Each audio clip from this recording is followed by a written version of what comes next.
नमस्कार श्रोते हो. श्री स्वामी समर्थ. अवधूत चिंतन श्री गुरुदेव दत्त. तर श्रोते हो, श्री स्वामी समर्थ महाराजांच्या अगाध लीलेची आणि भक्तावरील मायेची ही एक अतिशय सुंदर आणि भावुक करणारी कथा आहे. एकदा सोलापूरचे एक गरीब जोडपे अक्कलकोटला स्वामींच्या दर्शनासाठी आले होते. ते जोडपे खूप कष्टाळू होते, पण त्यांच्या नशिबात दारिद्र्य संपत नव्हते. घरात खाण्यापिण्याची ही भ्रांत होती. गावातील लोकांनी त्यांना सांगितले की अक्कलकोटचे स्वामी साक्षात परब्रह्म आहेत. त्यांच्या दारात कोणीही रिकाम्या हाताने परतत नाही. तुम्ही तिथे जा, तुमचे कल्याण होईल. स्वामींच्या दर्शनाला जाताना काहीतरी भेट घेऊन जावे अशी त्या पती पत्नीची खूप इच्छा होती, पण खिशात दमडीही नव्हती. शेवटी त्यांनी आपल्या घरात शिल्लक राहिलेले थोडेसे सुके खोबरे आणि गूळ एकत्र केला आणि त्याचा एक छोटासा गुळाचा खडा आणि खोबऱ्याचा तुकडा एका कापडात बांधून घेतला.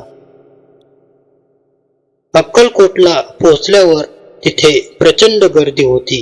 मोठमोठे श्रीमंत लोक, जहागीरदार स्वामींसाठी सोन्या चांदीची नाणी, उंची वस्त्रे आणि 56 भोग घेऊन आले होते. त्या गर्दीत हे गरीब जोडपे एका कोपऱ्यात भीत भीत उभे राहिले. त्यांना वाटले, आपली ही तुटपुंजी भेट आपण स्वामींना कशी दाखवणार? स्वामी एवढ्या मोठ्या लोकांचे नैवेद्य सोडून आपल्याकडे का बघतील? स्वामी समर्थ महाराज आपल्या आसनावर बसले होते. ते अचानक उठले आणि त्यांनी तिथे आलेल्या श्रीमंतांचे सोन्या चांदीचे ताट बाजूला सारले. स्वामींनी गर्दीतून थेट त्या गरीब जोडप्याकडे पाहिले आणि मोठ्याने ओरडले, अरे आण इकडे, काय आणले आहेस माझ्यासाठी? लपवतोस काय? ते जोडपे घाबरले आणि थरथरत्या हाताने त्यांनी ती गोळा खोबऱ्याची साधी पुडी स्वामींच्या समोर ठेवली.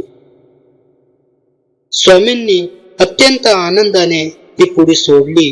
जणू काही त्यांना विश्वातील सर्वात मोठा खजिना मिळाला होता.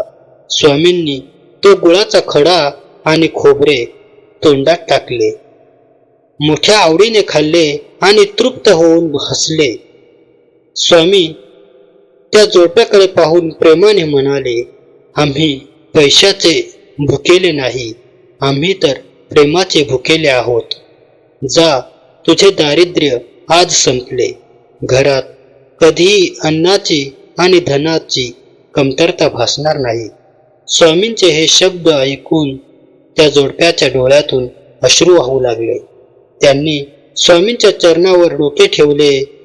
अक्कलकोटहून परत आल्यावर काही दिवसांतच त्या पती-पत्नीच्या कष्टाला यश आले.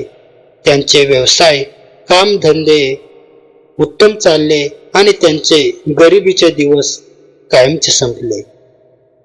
कथेचे तात्पर्य: स्वामी समर्थ महाराजांना बाह्य श्रीमंतीची किंवा महागड्या वस्तूंची हाव नव्हती.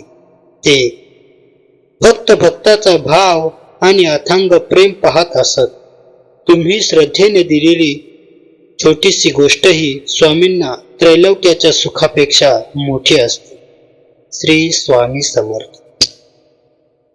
तर श्रोते हो, ही छोटीशी कथा तुम्हाला जर आवडली असेल तर आपल्या व्हिडिओला लाईक करा आणि इतरांना शेअर करा आणि चॅनलला सबस्क्राईब करायला विसरू नका. धन्यवाद.